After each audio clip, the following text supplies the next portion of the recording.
సొంత గడ్డపై 1,00,000 ఓట్ల మెజారిటీ లక్ష్యంగా ముందుకెళ్తున్నారు టీడీపీ అధినేత చంద్రబాబు.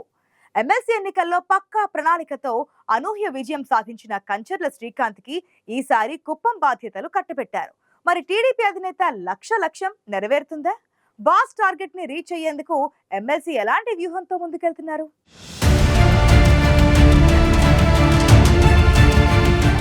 టీడీపీ అధినేత మాజీ ముఖ్యమంత్రి చంద్రబాబు సొంత నియోజకవర్గం కుప్పంపైనే ఇప్పుడు అందరి దృష్టి ఉంది. కొడితే కుంభస్థలాన్ని కొట్టాలన్నట్లు ప్రతిపక్ష నేత సొంత నియోజకవర్గంపై ఫోకస్ పెట్టింది వైసీపీ. వై నాట్ 175 స్లోగన్తో కుప్పంలో చంద్రబాబును ఓడించి తీరాలని సీఎం జగన్ ఆదేశించారు. ఇందుకు అనుగుణంగానే మంత్రి పెద్దిరెడ్డి కూడా వ్యూహాత్మకంగా ముందుకెళ్తున్నారు. పంచాయతీగా ఉన్న కుప్పంని మున్సిపాలిటీగా మార్చి జరిగిన తొలి ఎన్నికల్లో వైసీపీ విజయం సాధించింది. ఎంపీటీసీ, జెడ్పీటీసీ ఎన్నికల్లో మెజారిటీ సీట్లు కైవసం చేసుకుంది వైసీపీ. అధికార దుర్వినియోగంతో కుట్రపూరితంగా వైసీపీలో కుప్పంలో గెలిచిందని ఆరోపించారు చంద్రబాబు. గురూజీ రామ్ నారాయణ్ జీ ప్రపంచ ప్రఖ్యాత జ్యోతిష్యులు ఇప్పుడు మన హైదరాబాద్ లో ఎటువంటి సమస్యలకైనా తక్షణ పరిష్కారం చేయబడును. సంప్రదించండి 96651137 9000004357.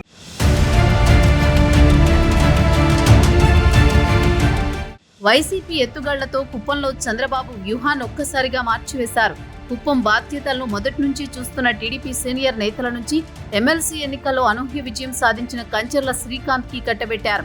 గ్రాడ్యుయేట్ ఎమ్మెల్సీ ఎన్నికల్లో టీడీపీ ఎమ్మెల్సీ అభ్యర్థిగా బరిలో దిగిన కంచర్ల శ్రీకాంత్ సోషల్ మీడియా టెక్నాలజీని జోడించి పక్కా వ్యూహంతో ఘన విజయం సాధించారు. గ్రాడ్యుయేట్ ఎమ్మెల్సీ ఎన్నికలు కావడంతో విద్యావంతులైన ఓటర్లకు దగ్గరయ్యేలా సోషల్ మీడియాని విస్తృతంగా ఉపయోగించారు. శ్రీకాంత్ అలాగే దొంగ ఓట్లను తొలగించడంలో కూడా ప్రత్యేక శ్రద్ధ చూపారు. ఇలా అప్పటిదాకా స్థానిక ఎన్నికల్లో అప్రతిహతంగా దూసుకుపోతున్న వైసీపీ వేగానికి అడ్డుకట్ట వేయగలిగారు.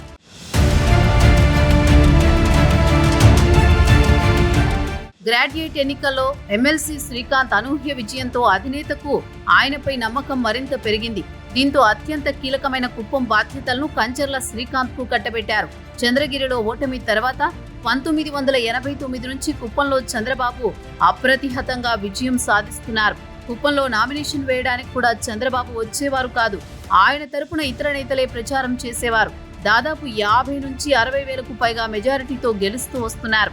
2014, 2019 సార్వత్రిక ఎన్నికల్లో మెజారిటీ తగ్గుతూ వస్తుండడం, గత ఎన్నికల్లో దాదాపు 30,000 మెజారిటీ మాత్రమే రావడం చంద్రబాబుకు ఆందోళన కలిగించింది.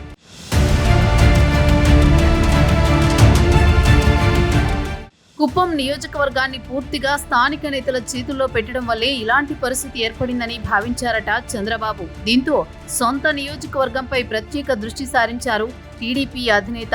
పలుమార్లు స్థానిక నేతలతో సమావేశమై పరిస్థితి మారకుంటే కఠిన చర్యలు తప్పవని హెచ్చరించారు. అయినా స్థానిక ఎన్నికల్లో పరిస్థితి ఏమాత్రం మెరుగుపడకపోగా మరింత దిగజారడంతో ఆయన దిద్దుబాటు చర్యలు ప్రారంభించారు. ఇందులో భాగంగానే కుప్పం బాధ్యతలు ఎమ్మెల్సీ శ్రీకాంత్ కు కట్టబెట్టారు. అధినేత కుప్పం బాధ్యత కట్టబెట్టిన వెంటనే కార్యాచరణ మొదలుపెట్టిన కంచర్ల శ్రీకాంత్ నెల్లూరు నుంచి కుప్పానికి మకాం మార్చారు. ఎక్కడ లోపాలు ఉన్నాయో గమనించి వాటిని సరిదిద్దడం ప్రారంభించారు. అలాగే గత ఎమ్మెల్సీ ఎన్నికల్లో తాను అనుసరించిన సోషల్ మీడియా మేనేజ్మెంట్ సమర్థంగా అమలు చేస్తున్నారు. అందుకోసం ప్రత్యేక టీములు కూడా ఏర్పాటు చేసుకున్నారు.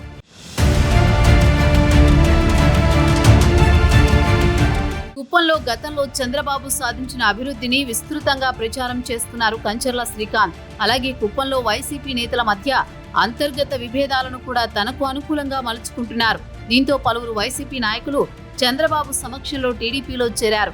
తాజాగా నామినేషన్ ప్రక్రియలో కూడా చంద్రబాబు సతీమణి నారా భువనేశ్వరి 2 రోజుల పర్యటన విజయవంతమైంది.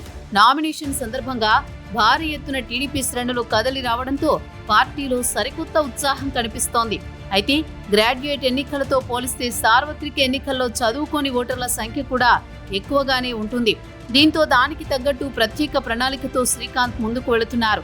మరి ఎమ్మెల్సీ శ్రీకాంత్ ప్రణాళిక కుప్పంలో ఏ విధంగా అమలవుతుందో, 1,00,000 మెజారిటీ లక్ష్యం ఎంతవరకు ఫలిస్తుందో ఫలితాలే తేల్చబోతున్నాయి.